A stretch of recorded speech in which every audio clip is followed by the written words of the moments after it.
Ingat, aturan sekolah ini kalau siswa tidak boleh memainkan HP saat pelajaran berlangsung. Semua ini demi kebaikanmu agar lebih konsentrasi belajar. Konsekuensinya, HP kamu Bapak sita sampai pulang sekolah ya. Baik Pak, saya minta maaf. Saya salah dan tidak akan mengulanginya lagi. Hai teman kece, namaku Firani Cynthia Panesti dari kelompok belajar Minomartani Kalikidang. Situasi seperti tadi pernah terjadi ya di sekolah. Apakah kalian pernah mengalaminya sendiri? Ini adalah contoh anak yang tidak melakukan kewajibannya di sekolah.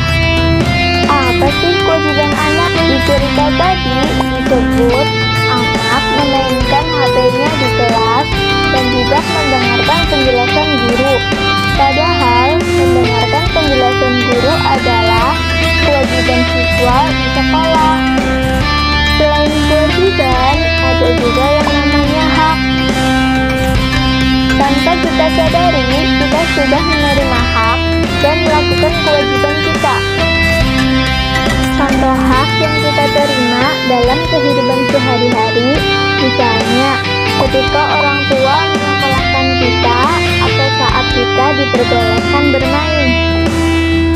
Sedangkan contoh kewajiban yang kita lakukan dalam kehidupan sehari-hari yaitu pergi ke sekolah dan membantu orang tua. Pasti kalian berpikir, loh, bukannya itu hal yang wajar? Kalau begitu, apa sebenarnya hak dan kewajiban? Singkatnya, hak adalah apa yang harus kita dapatkan dan kewajiban adalah apa yang harus kita lakukan. Misalnya, jika kita adalah seorang karyawan, maka memiliki kewajiban untuk bekerja dengan baik dan benar. Setelah melakukan kewajiban, kita akan menerima gaji yang sesuai. Oh iya, hak dan kewajiban harus berjalan dengan seimbang ya.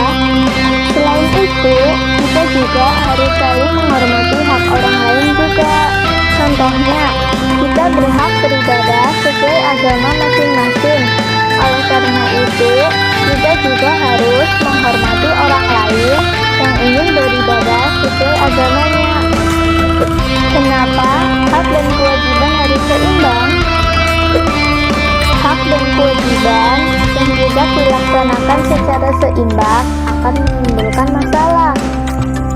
Misalnya, belajar tawuran. Ini contoh anak-anak yang tidak melaksanakan kewajiban sebagai pelajar dan anggota masyarakat. Akibat tawuran, banyak korban luka dan harta benda rusak. Jika para pelajar ini melakukan kewajibannya dengan baik, maka kekacauan ini pasti gak terjadi. Jadi, hak dan kewajiban adalah aturan yang ada supaya kita semua bisa hidup berdampingan dengan damai. Nah, sekarang aku mau nanya nih, mana yang lebih dulu? Hak atau kewajiban? Apakah hak, kewajiban, atau tergantung situasi?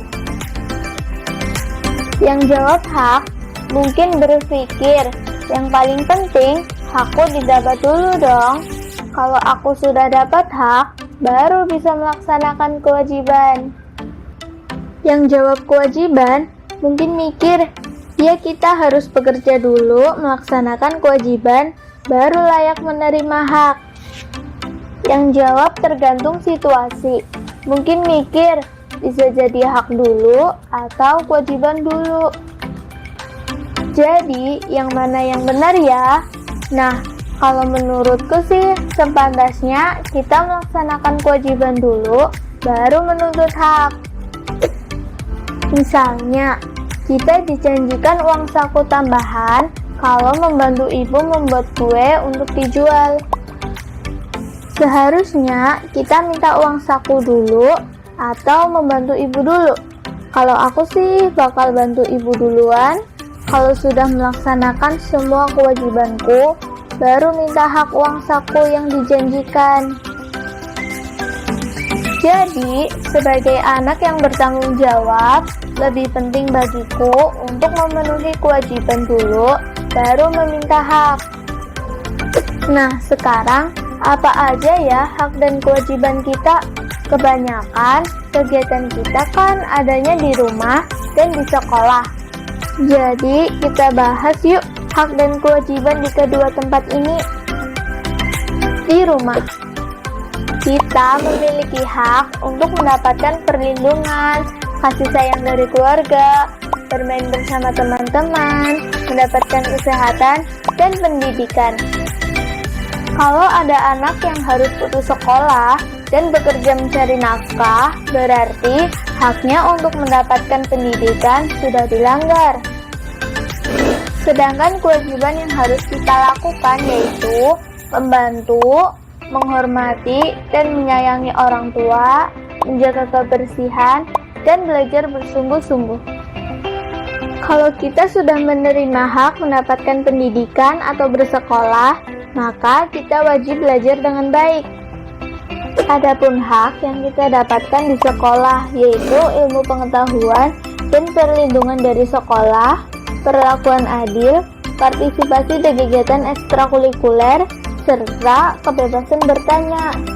Jadi, kita berhak untuk belajar dengan tenang dan nyaman di sekolah. Sedangkan kewajiban yang harus kita lakukan mengikuti tata tertib sekolah, mengikuti pelajaran, datang tepat waktu, mengerjakan tugas dari guru dengan baik, serta menghormati dan menghargai teman-teman dan bapak ibu guru. Nah, udah jelas kan apa saja hak dan kewajiban anak? Setelah tahu, gimana nih biar kamu bisa jadi lebih bijak? Ada 3 hal nih. Pertama, ketahui hakmu. Misalnya, kalau kamu kurang menguasai suatu topik pelajaran, kamu punya hak untuk bertanya ke guru dan minta diajari hingga mengerti. Sekolah dan guru berkewajiban untuk memberikan ilmu pengetahuan pada murid-muridnya. Kedua, ketahui kewajibanmu. Kamu adalah anak di keluargamu, murid di sekolah, warga di lingkungan RT, dan warga negara Indonesia. Kita bisa jadi pribadi yang bertanggung jawab dengan memenuhi kewajiban dalam semua peran di masyarakat. Ketiga, imbangi hak dan kewajibanmu.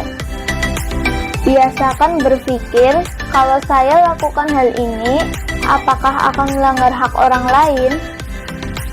Misalnya, apakah saya boleh ngegosip berita buruk tentang teman?